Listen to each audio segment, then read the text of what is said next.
Lani Wonder Woman. Suportahan natin ang YouTube channel ni Lani Bacalzo. Lani Wonder Woman. Pauwi na kami galing dyan sa community ng Katutubo Tribes. So ito yung mga kahoy na mga malalaki pinag-chichinso nila para magamit ng mga materialis. Yung iba binawalan ng DNR na gabasin kasi pwede namang gabasin yan para lang sa mga taong nawalan dyan ng mga bahay, hindi pwedeng ibibinta. So pauwi na kami dahil ibibigay pa natin yung last na 5 kilong bigas para kompleto na yung 10 natin nga mga pagbibigay na ngayon na set. So ito talaga yung tanawin dito yung mga bahay wala na, nadala na, nandun na sa dagat. So hanap namin yun ng makikita namin sa daan yung 5 kilo para na makauwi na kami. So yun ang buhay ng mga katutubo, mga katimla ni Wonder Woman na amin ilalahad sa inyo. Di basta-basta talaga yung experience nila dito.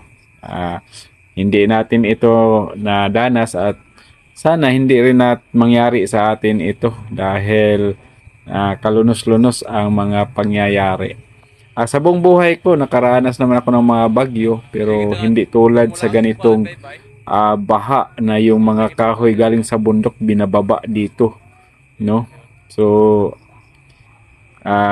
ngayong araw na to ay itong episode ng pagbibigay namin ni Ate Lani ay matatapos na ang 10 mga pamilya na atin na bibigyan. At maraming salamat sa Panginoon na binibigyan tayo ng lakas na masigasig tayo at patuloy sa ating pagbibigay ng tulong sa kapwa tao natin.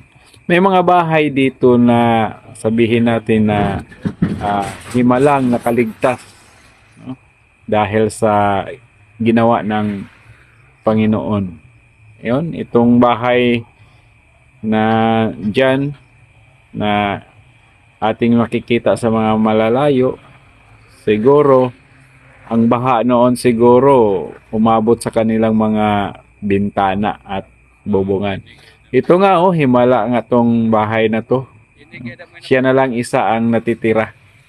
Andito sa baba maraming mga bahay dito na nasa kalahati yung tubig nung panahon ng baha siguro. Kaya ngayon parang okay na, maliwalas na ang panahon. So samahan ninyo kami sa last naming pagbigay ng tulong mga katimla ni Wonder Woman para mapasaya natin ang mga taong nangangailangan ng pagkain kasi yun talaga ang kailangan ng tao. At sasabihin ko sa inyo na maluwag sa ating puso ang ginagawa natin nga pagtulong sa mga tao, no? Oh.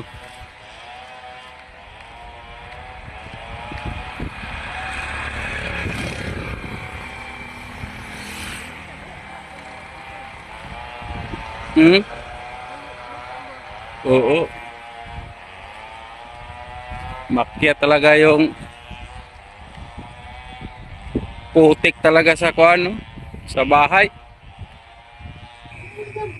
So ngayon hahanap na kami ng mabibigyan ng ating blessing para sa kanila dito atin ihahanap.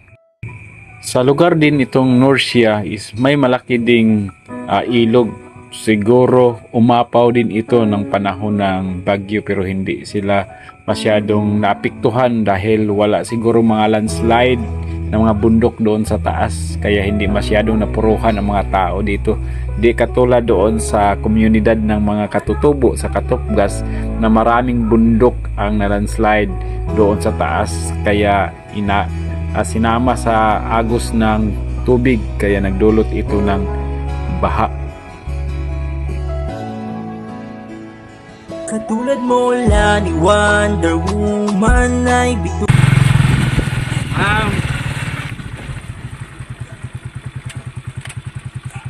Grabe ba baha din sa iyo, ma'am? Oo, lagi.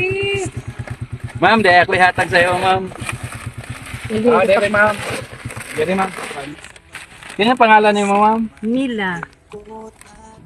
Takot kayo yung nagbaha? Ay, sobra. Oo. Pasalamatan mo si Ma'am Lani, ma'am. Di ka ni kay Ma'am Lani. Nasalamat ka, Raja. Buti, walang namatay, ma'am. Ay, waya ka kaya sa Diyos. Waya ka sa'yo kinabuhi na nahanaw. Ay, delikado kung may kinabuhi na mahanaw. Diyan ka muna makuwit. Dinira kami. Kaya kibali Asa balay ni mo? Diyon. Ito yung bahay nila, Ma'am Lani. Wala ba makalapaw, ma'am? Wala makalapaw. Waya, kibali kay kanal may ni siya, ma'am. Kanal nga ito. Kibali, naog siya gajo ang tubig. Iyo, balay na. Iyo, balay. Pag diri sa ubos, amo dyan lana pa. Pisismilahan. Oo, grabe. Oo. Yung mga katutubo nga, lahat yung bahay nila, no? Banlas. Sige. Ito, mama ko dyan, undi doon. Isa. Sige, hatagan na mo yun. Salamat, Raja. Kuhain ko ra lagi. Tapsing ra mo hatag kay gamay ra manggod. Sa maswertihan ra. Maswerte. Sige. Salamat. Sa wakas na bigay na natin lahat at Lani yung mga bigas natin at nakita natin sa mukha ng last natin nabigyan nga tuwang-tuwa siya at marami na naman tayong napasaya at napakain na pamilya kasama yung mga anak nila, magulang, kapatid. Sa simple nating mga binibigay, maraming mga taong nakita natin yung ngiti sa kanilang mukha.